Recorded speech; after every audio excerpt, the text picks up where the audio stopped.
The doors open up, and I'm about to leave, get out of the elevator, that is. And the security guard says, "Where you going?" I said, "Well, I'm going home." "No, your building is safe, it's secure, go back to your office." The doors are closing. Nobody is coming out of the elevator. And Manny Gomez is holding on one side of the door.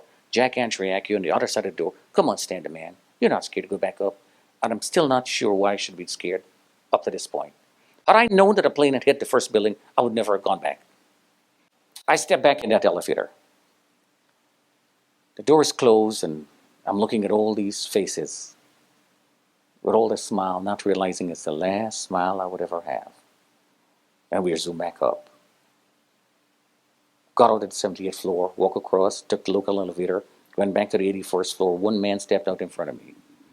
The man had forgotten his laptop, and he was going back to get it. He walks into the men's room, never seen the man again. I walk back into the office. I'm standing up. The phone is ringing. A young lady from Chicago. "Stan, get out." "Get out for what?" "Stan, we don't have the time. Please, Stan, please, get out, get out." And I'm still not sure why I should. "Stan, you're not logged on the computer. You're not watching the monitor.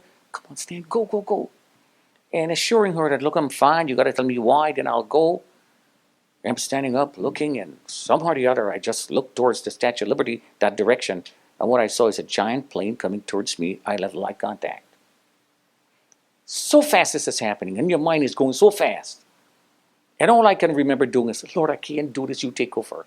And I can still in my head now hear that sound, that revving sound this engine is making as this plane is coming towards me. Last minute before I dove under the desk, I saw the plane starts tilting. And the next thing I know, the bottom wing took out from maybe the 79th to the 82nd floor, the 4 floors we occupied. And I'm in that big orange glow.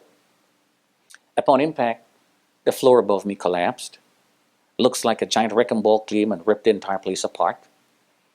It looks like somebody took a giant bag of cement, just threw it in the air. A huge chunk of the plane is stuck in the office doorway, probably 20 feet from where I was under the desk. The only desk that stood firm was the one that I'm hiding under. Everything else was totally demolished. All the cables that are hanging in the ceiling dropped. The sprinkler system came on.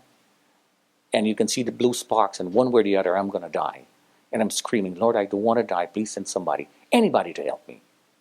And that first time I screamed, I'm poking my head out from under the desk, trying to push the debris 111. Somebody heard that scream at the other end of the floor. And I'm saying to myself, what is that chance?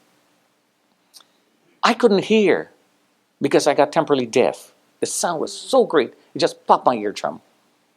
I started to crawl. I crawled the entire length of the loans department to the lounge, to the computer room, communication room, and it's the farthest I could have gotten. And as I got closer, I can hear that sound. The person is saying, "Bang on the wall, I'll know where you are." Knocked on the wall, and the person said, "Well, now you got to climb over the wall." Hollow ceiling, about 10 feet sheetrock wall, drywall, that is. "I can't do it." He said, "You got to think about your family, you got to do it." I tried to jump on, grab on top of the first time, missed, and part of the hanging loose sheetrock caved in, and I did like this. And a black sheetrock screw just went in, got stuck on the other side. The person said, "What happened?" I said, "The nail went in my palm." "Bite it out, try again." "Can't do it." "Is it attached to a piece of wood?" "Yes." "Hit the wood, the nail is going to come off. Try again. I'll catch you on the other side."